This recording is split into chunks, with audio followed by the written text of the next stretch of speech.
Israeli Prime Minister Netanyahu's speech was warmly received by Democrats and Republicans in Congress. According to ABC News, Netanyahu received 29 standing ovations during his address, 4 more than President Obama received during his State of the Union earlier this year. However, there was at least one dissenting voice inside the halls of Congress Tuesday.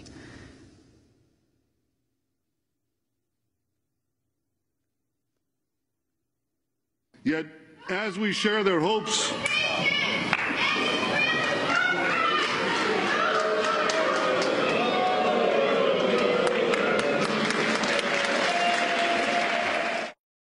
That was Ray Abeleya, a Jewish-American activist with the group Code Pink. She was disrupting Netanyahu's speech, standing in the congressional gallery. She was yelling, "No more occupation, stop Israel war crimes, equal rights for Palestinians, occupations indefensible." As she was screaming, members in the audience tackled her to the ground. Undercover security forces dragged her outside. She was taken to George Washington University Hospital, where she's treated for neck and shoulder injuries. At the hospital, police arrested Abeleya and charged her with disorderly conduct for disrupting Congress. Her protest came as part of a week-long series of actions organized by Code Pink called Move Over AIPAC. Ray Abeleya is joining us in Washington, D.C. Explain your protest yesterday, Ray. Thanks, Amy, for having me on. Yesterday, I stood up and unfurled a banner and spoke the truth about what's going on in Israel. The war crimes and occupation, oppression, and inequality that Palestinians are suffering from must end. And it was absolutely despicable to see our Congress pandering to Netanyahu as if he was the president of the United States.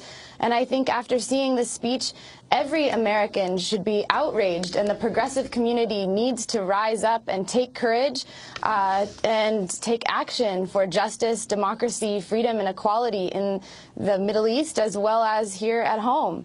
I think that the act I took of courageously standing up in front of Congress the opportunity to do that doesn't come along very often, but every day as Americans we have an opportunity to stand up, and whether it's putting our money where our hearts are by participating in economic pressure against Israel through the boycott, divestment, and sanctions movement, or calling our Congress people or taking other actions, it's time for us to say no to this terrible policy that, just as Dr. Barghouti has illustrated, will not bring about peace. Netanyahu proved yesterday that he is the primary obstacle to peace and justice for Israelis and Palestinians. And to see our Congress giving away $3 billion of our tax dollars every year to Israeli war crimes while our economy suffers, while our kids can't go to college, while our needs aren't being met here at home is absolutely an outrage. The thing I want to say is that when I stood up and was tackled yesterday, it was by members of AIPAC. Yes.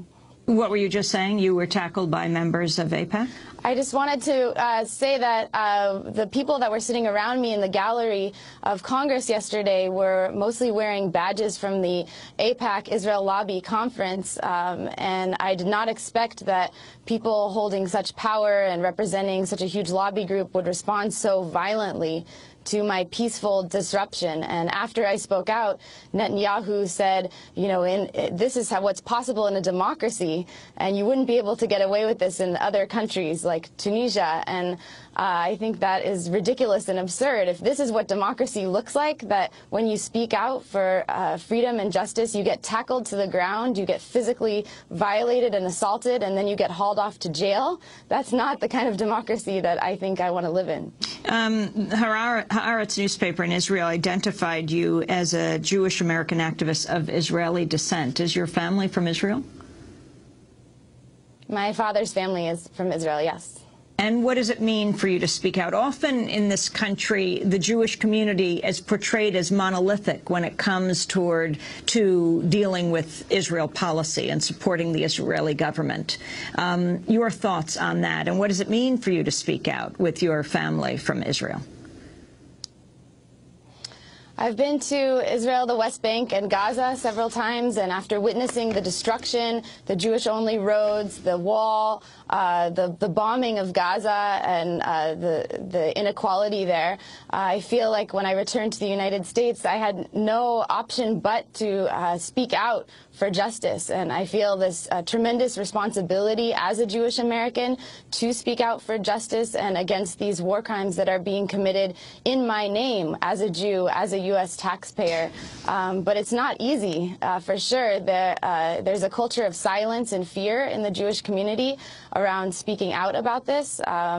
And it's certainly I get some blowback from family and friends, but I think it's so important to follow my principles, my integrity, and my heart. And I urge other, especially young Jews, to do the same. I think that us, as the next generation, we see things differently than the kind of brainwashing, or we call it blue washing, that that we've been fed sometimes by our congregations or by Israel. We have to see through the veil of religious